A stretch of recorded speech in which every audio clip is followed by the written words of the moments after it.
So many people are very unwilling to believe that the royal families, the most powerful families on earth, are demonically possessed. Many people are very, very afraid to believe that there are human hybrids that exist on the earth, and that they have been represented in mythology as mythical creatures that actually exist, and they are a sad result of our rulers in their misappropriation of resources and their horrible dealings in the demonic and selling their soul for fallen angel knowledge, which initializes the share of technology, but also initializes the death of the earth and its people. They are unable or unwilling to see how their quality of life has been eroded and affected by our royalty on this earth. Policies are initiated through demon-possessed people, and it passes down through successive lower rulers who take the necessary actions to implement it, and the end result is all around us. The quality of life has been severely degraded for the vast majority of humans on the surface of this earth, and these demonic possessed persons, our rulers, leave their phallic symbols all over the place just to rub it in our face, and leave their symbols everywhere for us to remind us of how they're killing our earth. This is an absolute fact. This is a fact and a condition that we have to live with thanks to the 13 ruling families. 98% of all Americans are dead or broke by the age of 65, and even that wasn't good enough for the Illuminati. The minimum retirement age in America is now 70. This is why you see senior citizens working in fast food restaurants in this country. It's not because they're bored and they have nothing better to do. It's because they enjoy having things like a roof over their head and food to eat. Virtually every decision people make is predicted on time and money, or rather the lack thereof. It is absolutely essential for you to understand this. This was all planned, and it was planned by an inhuman intelligence, Satan, that thinks ahead in terms of decades and centuries, unlike most humans who can see no further than the next paycheck. People are too busy trying to eke out a substance existence, and consequently they lack the time or influential capacity to ponder the truly important questions in life. People are living quiet lives of desperation, and they don't even realize it, know it, or comprehend it. There were television shows like Leave It to Beaver and Ozzie the Harriet that portrayed an American lifestyle way back that's kind of interesting to mention. If you think about it, Ward Cleaver was the sole breadwinner in the family, while his wife June stayed home and raised two well-adjusted kids. This was the image, but that was not the reality. But there was an interesting thing. Everything in the home was bought and paid for. Usually back then, goods and services were paid in cash usually. Contrast with what is happening today. Americans are up to their eyeballs in consumer debt. Business journals are now describing the 4-income family with both parents holding 2 jobs. So this is already happening in places. And you take a place like Hawaii, where the cost of living is completely outrageous, and in many other places. Meanwhile, what is happening to the young children of the working parents, often as not, they are shutted off to daycare centers to be raised by strangers. Business journals have stated for the record that in order to retire with any sort of dignity or quality of life, we must have each saved a minimum of $1 million uncommemorated by debt. So, has everybody saved $1 million? No. Is everybody going to save up to $1 million? No. So, what's happening in our society is very, very sick. The government literally raises the kids. Both parents are at work. There's no more home. There's no more loyalty. There's no more God. There's only the Illuminati and their continual brainwashing through the many different forms that they come at you, telling you how you should think, telling you how you should act, and telling you that your degenerate behavior is normal when it's anything but normal. The number one cause of divorce in this country is the stress and unhappiness generated within the relationship by debt and the lack of money. One of the major causes of illnesses in this country is stress created by debt and the lack of money, but mere statistics can never tell the real story. People in customer service related jobs will tell you it is absolutely normal for customers to call up and make a payment arrangement for a $15 bill. I get paid on the 1st and 15th of the month, so I'll send in a payment on the 16th. Bank tellers will tell you just how low the balance is on the average customer's bank account.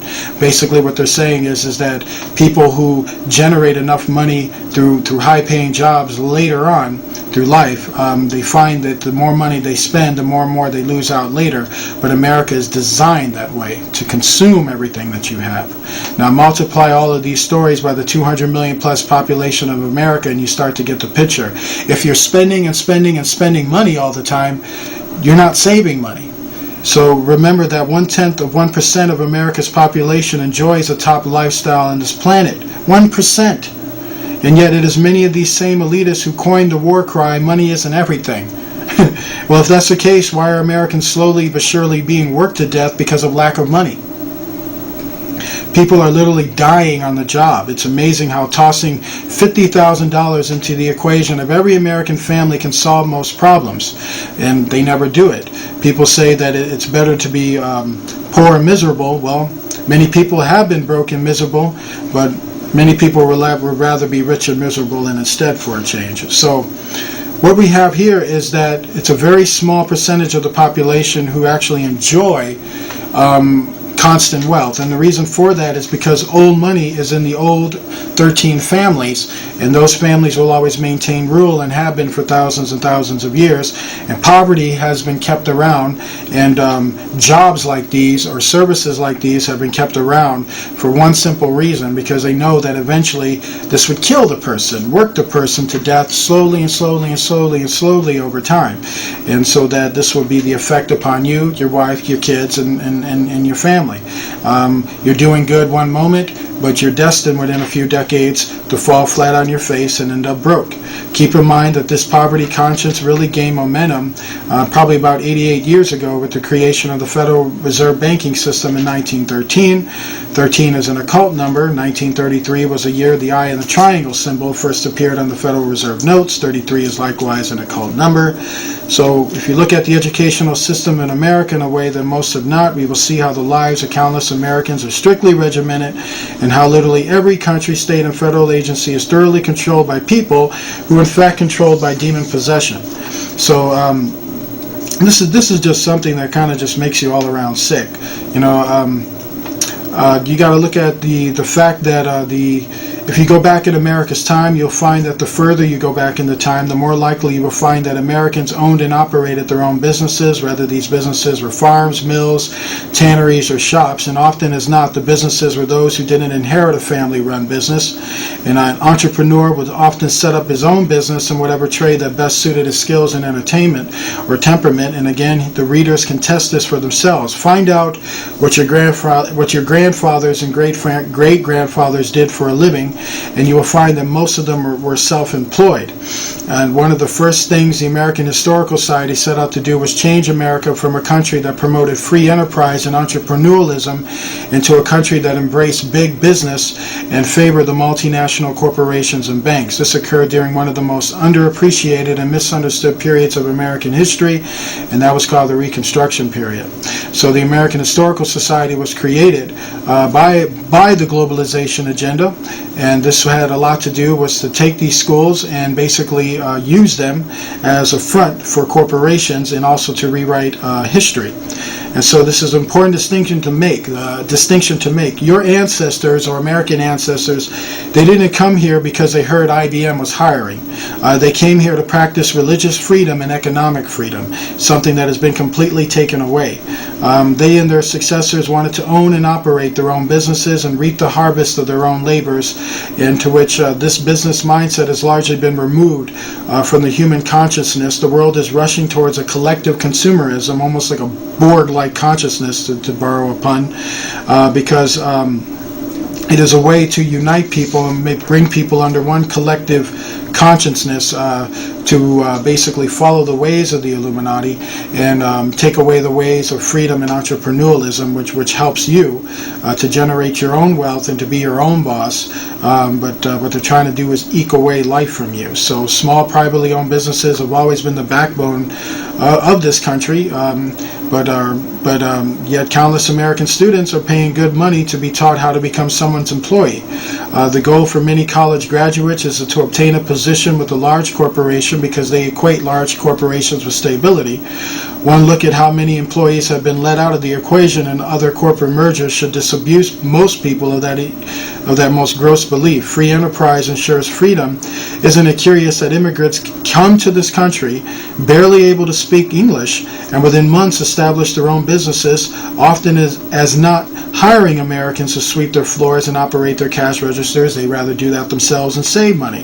Why is it that immigrants know that free enterprise is the fundamental basis for the American dream, and Americans born and bred here study for years merely to become someone else's employee?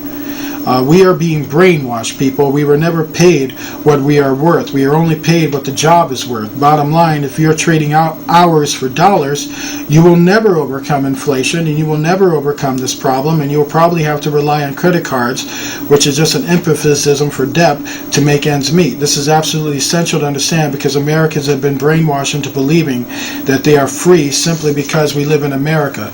Nothing could be further from the truth. We are only as free as we allow ourselves to be. And freedom, whether or not anyone wants to admit it, this is where I'll lose many of you because you think that freedom has a dollar sign to it. The fact is, freedom does not have a dollar sign to it. Slavery does.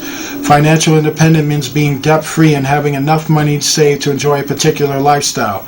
It means being in total control of one's clock and calendar.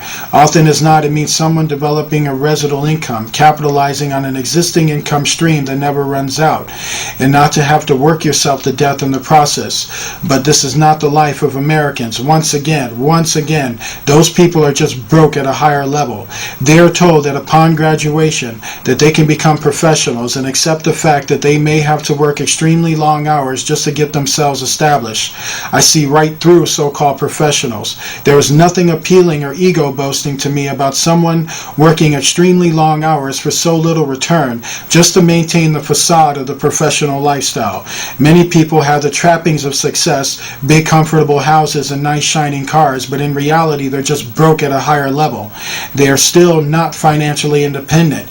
Check by check, bill by bill is how they live. And then, at the end of the day, at the end of the decades, 98% of all Americans are dead or broke by the age of 65. 65, people. I mean, come on.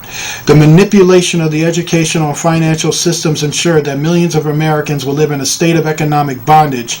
Americans are running out of money before they run out of month. And by 65, people, you know, that's sad. That's 98% of us. 98% of us, people. So you live high now only to end up broke later. Americans are fed the deceit that if they go to school and study hard, then somehow, some way, at the end of the rainbow, they will find financial security. Again, this flies in the face of the facts, people. 98% of all Americans are dead or broke by the age of 65. Many Americans who will become dead or broke by the age of 65 are college graduates, and yet most self-made millionaires in this country never even went to college. A significant percent of them never even went to high school. So why is there so much emphasis placed on going to school and earning a degree? No one has yet to explain to me how a broke business professor who has never owned and operated his own business can ever teach others how to be successful business owners. I'm different from most people, I guess. I want to check out the fruit on the tree before I want to sit back and spend thousands and thousands of dollars on somebody who's going to sit there and fill me up with a bunch of nonsense so that by the time I'm 65, I'm dead or broke.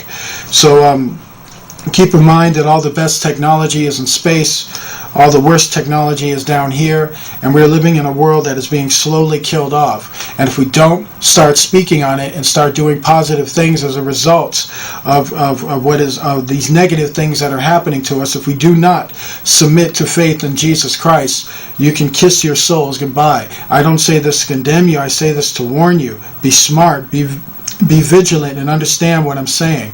You know, that if the Illuminati and our government and our world is trying to push us further and further away from Christ, and as a result all we have had is war after war and bad event after bad event and broken homes after broken homes, that clearly tells you that's a system not working. We need to get back to doing unto others as we would have done unto ourselves.